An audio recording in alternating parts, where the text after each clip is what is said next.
Gürbet Seyitlik, sizle devam edecek olursak, yani siz İmralı'da yapılan görüşmeyle ilgili neler söylemek istersiniz? Düşüncelerinizi almak istiyoruz. Ben her iki arkadaşa ben de katılıyorum. Hükümetin ve medya organlarının savaş dilinden bir an önce uzaklaşıp daha pozitif bir dille sürece sahip çıkmasını istiyoruz. Çünkü bir 50 yıldan sonra tarihi anlar, tarihi mücadelelerden sonra bir barış, demokratik barışı inşa ederken bir yandan da yaklaşık bir aydır çözümün muhatabı olan Öcalan'dan haber alamıyoruz. Hani komisyon olsun, halklar olarak, işte sivil toplum örgütleri olarak hiçbir şekilde önderlikten haber alamadık. Yarın komisyon geliyor, evet bir yandan mutluyuz ama ben bir an önce muhatap önderlik ise bir an önce meclise gelip daha hızlı bir şekilde çözüm süreci bitirebiliriz diye düşünüyorum. Yani zaten Bahçeli de 1 Ekim'de sonra yaptığı açıklamada gelip mecliste konuşsun demişti. Evet söylüyorlar ama sürecin arkasında durmuyorlar. Tam tersi bir aydır önderlikten haber alınamıyor. Hani evet meclise gelsin konuşsun diyorlar. Bir taraftan da tecritle sınırlandırıyorlar.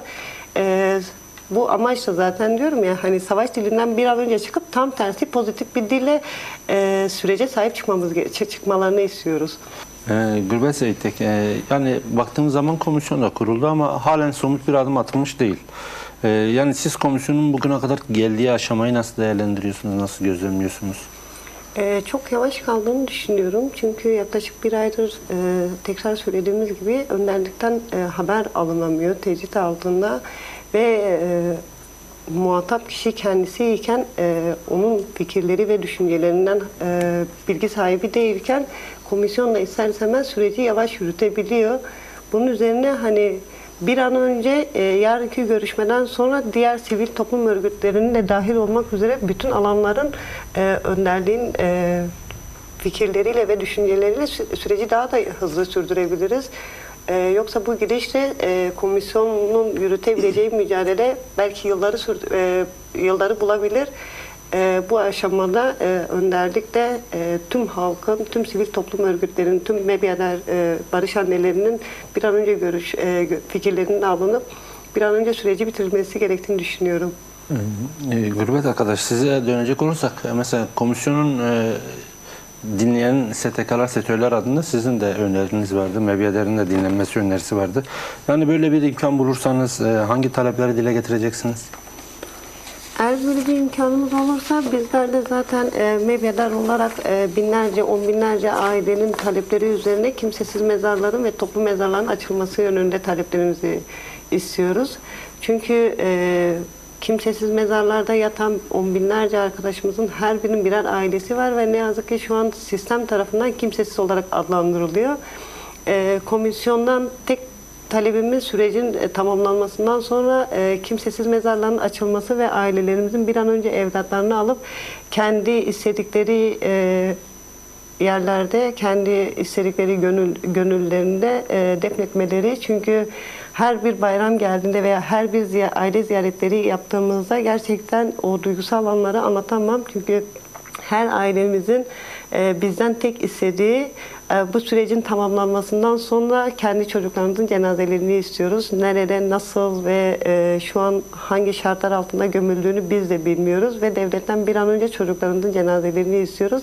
Biz de komisyona MEBYADER olarak bir an önce kimsesiz ve toplu mezarların açılması yönünde başvurular bulunduk. Gürbet Seyitlik, size de mezarlıklara yönelik artan saldırılar konuşmak istiyorum. Bugün de işte en son Nice'de mezarlıklar hedef alındı. Ona dair bir açıklamanız da oldu. Yani bir taraftan barış görüşülürken bir taraftan mezarlıklara saldırıların olmasını siz nasıl değerlendiriyorsunuz?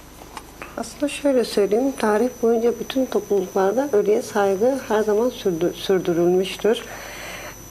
Ölülerin defin edilmesi, ardından taziyelerin kurulması tüm inançlarda ahlaki ve gerçekten en temel hakkımızdır. Ancak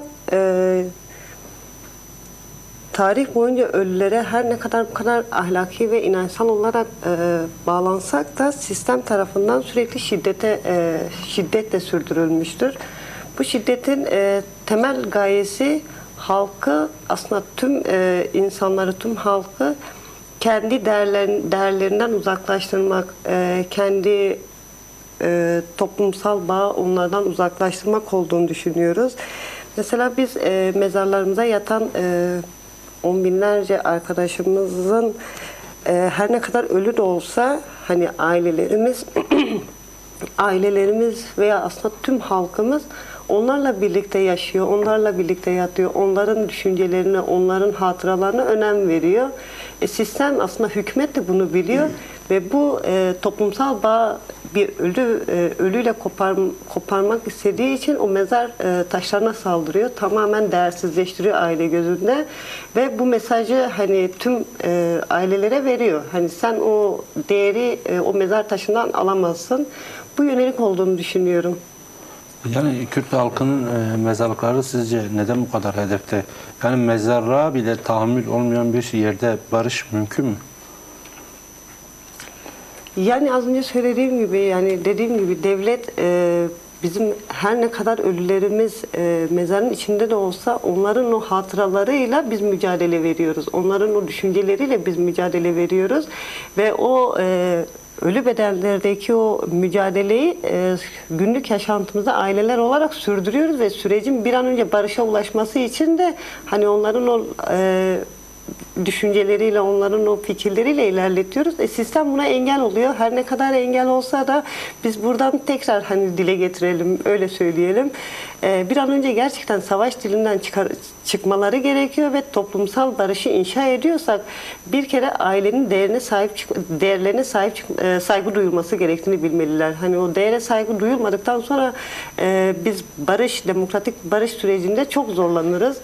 Bu açıdan biz aileler olarak kurumlar, sivil toplum kurumları olarak hani elimizden gelen aslında elimizden ne geliyorsa fazlasıyla mücadele edeceğiz. Yani ta ki bizim gerçekten de mezar taşlarındaki ölülere değer ve saygı duymalarını bekleyene kadar. Gurbet Seyitlik zaten Rüçem Elyapı son sözünü söyledi. Sizin de son sözünüzü alalım. Siz neler söylemek istersiniz? Rüçem Hoca zaten söyledi. Demokratik barış inşa sürecinde barış istiyoruz. Böylelikle istediğimiz şeyi yerine getirmemiz gerekiyor. Mücadele etmemiz gerekiyor.